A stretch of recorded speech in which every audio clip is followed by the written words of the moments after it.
Everyone, Dev Anand का जन्म 26 सितंबर 1923 को पंजाब के गुरदासपुर में हुआ था। उनके पिता पिशोरी लाल आनंद गुरदासपुर जिले के नामी वकील थे। इनके मां बाप के कुल 9 बच्चे हुए, जिनमें वे 5वीं संतान थे। देव आनंद को बचपन से ही फिल्में देखना और फिल्मी पत्रिकाएं पढ़ने का शौक था। वे रद्दी की दुकान से पत्रिका लाकर पढ़ा करते थे। रोज पत्रिका खरीद के लाने से दुकानदार से भी उनकी दोस्ती हो गई थी। इस वजह से दुकानदार रोज देव आनंद के लिए पत्रिका छाट कर अलग से रख देता, कभी कभी मुफ्त में भी दे देता था। इसी दौरान उस पत्रिका वाले की दुकान पर देव आनंद ने सुना कि अपनी फिल्म बंधन के लिए अशोक कुमार गुरदासपुर आ रहे हैं। जब अशोक कुमार आए तो उन्हें देखने के लिए भारी भीड़ उमड़ पड़ी। जहां एक तरफ लोग अशोक कुमार से मिलने और उनसे ऑटोग्राफ लेने के लिए उतावले थे, वहीं दूसरी तरफ देव आनंद दूर खड़े होकर बस उन्हें देख रहे थे।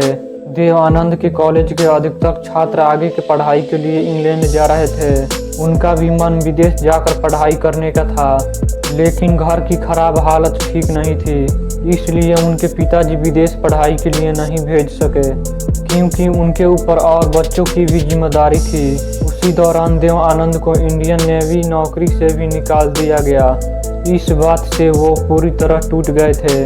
इसके बाद उन्होंने बैंक में क्लर्क की नौकरी कर ली, लेकिन उनका सपना तो कुछ और ही था।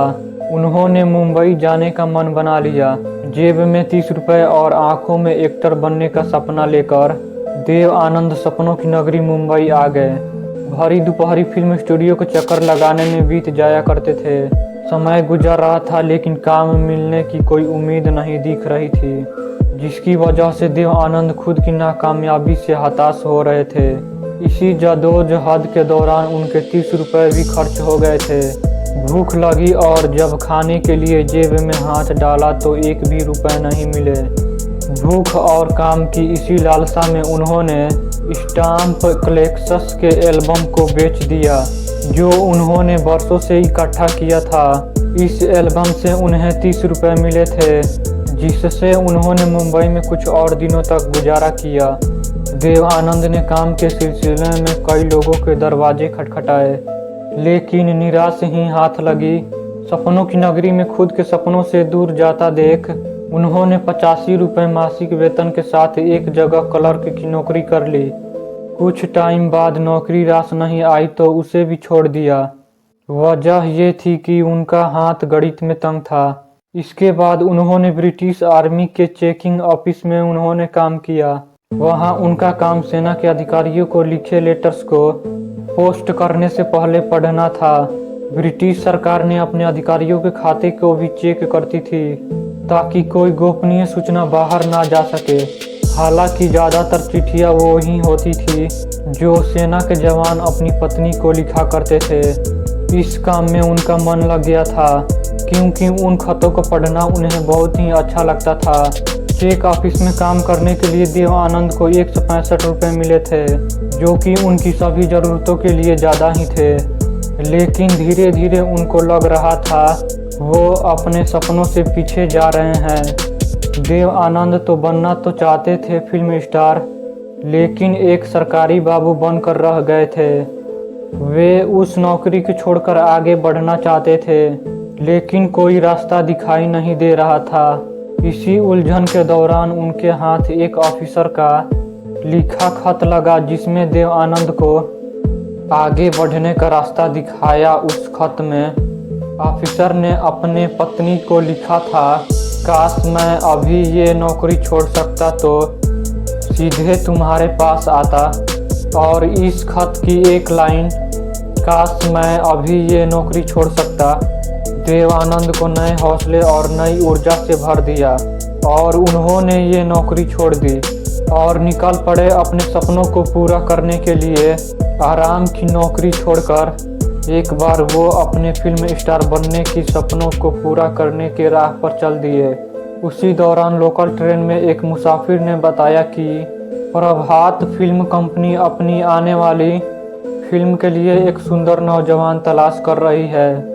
अगले दिन देव आनंद वहां पहुंच गए। फिल्म कंपनी जहां उनकी मुलाकात कंपनी के मालिक बाबू राव से हुई। बाबू राव पाई उनकी बातों और उनकी बेबाक जवाब से बहुत प्रभावित हुए। कहा कि कल आकर पी.एल. संतोष से मिल लेना। फिर अगले दिन उनकी मुलाकात पी.एल. संतोष से हुई। उनको भी उन्होंने अपनी बातों और पर्सनैलिटी से इतना इम्प्रेस किया कि उन्होंने देव आनंद को 3 साल के कॉन्ट्रैक्ट के साथ प्रभास फिल्म कंपनी का हिस्सा बना लिया।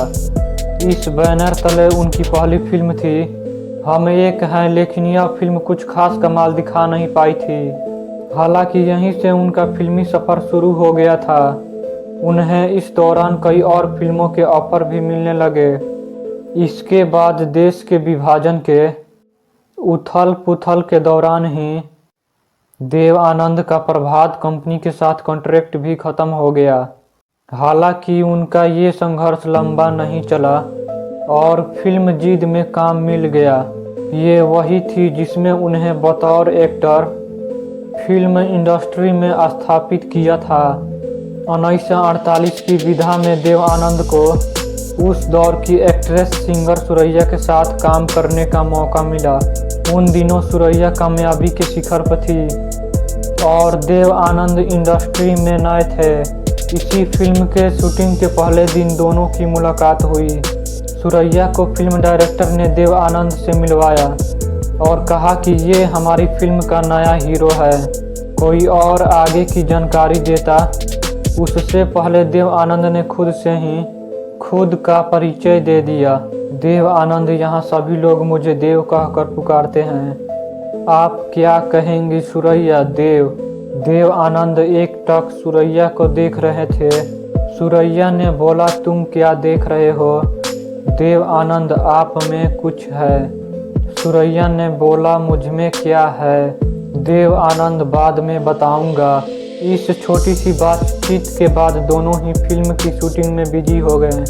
लेकिन उनकी ये एक छोटी सी बात एक गहरे रिश्ते की शुरुआत थी। फिल्म की शूटिंग के दौरान ही देव आनंद और सुरैया एक दूसरे को पसंद करने लगे।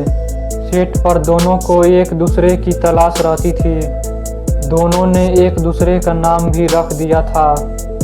देव आनंद सुरैया को नेजी बुलाते थे, सुरैया उनको स्टीव। दोनों का ये खूबसूरत रिश्ता परवान चढ़ा ही था कि ये बात सुरैया को नानी के पता चल गई और उसके बाद कुछ इस रिश्ते का अंजाम यूं रहा। सुरैया अपनी माँ, मामा और नानी के साथ रहती थी। शुरुआत में देव आनंद उनके घर डिनर पर जाते थे, लेकिन जब नानी को दोनों की रिश्ते की भनक लगी तो उन्होंने देव आनंद को आने पर पाबंदी लगा दी। नानी को ये बिल्कुल भी मंजूर नहीं था सुरैया की शादी किसी और धर्म के लड़के से हो। इसी वजह इस रिश्ते के सख्त खिलाफ थी। 1950 में देव आनंद और सुरैया ने साथ में 2 और फिल्में सनम और जीत साइन की। लेकिन दोनों ही फिल्में की शूटिंग के दौरान सुरैया की नानी उनके साथ फिल्म सेट पर मौजूद रहती थी।